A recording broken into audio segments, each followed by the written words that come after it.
ఈరోజు 27వ వార్డులోని పాలపర్తి రాజ్ కుమార్ గారు అనిత గారు కుటుంబం నివాసం ఉంటా ఉంది. అయితే పాలపర్తి రాజ్ కుమార్ గారు 1 సంవత్సరం పాటు పెరాలసిస్ రావడం వల్ల ఆయనకి ఏ ఆధారం కూడా లేకుండా ఉంది. కుటుంబ పోషణ నిమిత్తం మేము నిత్యావసర సరుకులు అలాగే బియ్యం బస్తా కొంచెం ఆర్థిక సహాయం కూడా చేయడం జరిగింది.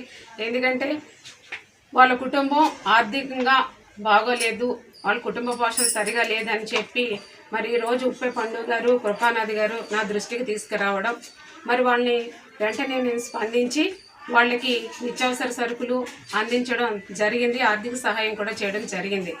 ఎందుకంటే మానవ సేవే మాధవ సేవ అంటారు కాబట్టి అన్ని దానాల్లో కంటే కూడా అన్నదానం అనేది చాలా గొప్పది. కాబట్టి అన్నదానానికి సంబంధించిన నిత్యావసర సరుకులన్నీ కూడా వీళ్ళకి అందించడం జరిగింది.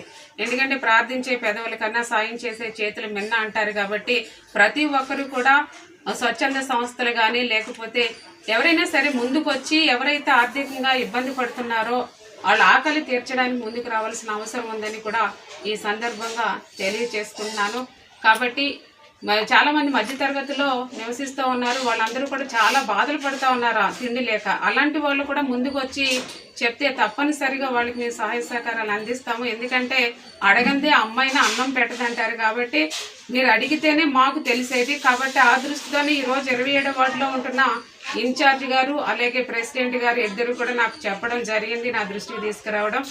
కాబట్టి వెంటనే స్పందించి వీళ్ళకి నిత్యావసర సరుకులు అనేవి ఇవ్వడం జరిగింది. కాబట్టి ఇక ముందు కూడా మీకు ఏదైనా ఆర్థికంగా బాధపడుతూ ఉంటే నా దృష్టికి తీసుకొస్తే ఇక ముందు కూడా మీకు సహాయ సహకారాలు అందించడానికి నేను సిద్ధంగా ఉన్నానని చెప్పి సందర్భంగా తెలియజేసుకుంటూ, అలాగే నాకు ఈ విషయం తెలియజేసిన ఉప్పే పండు గారు కృపానాథ్ గారికి అలాగే కమిటీ సభ్యులందరికీ కూడా పేరు పేరున కృతజ్ఞతలు తెలియజేసుకుంటూ సెలవు తీసుకుంటున్నాను.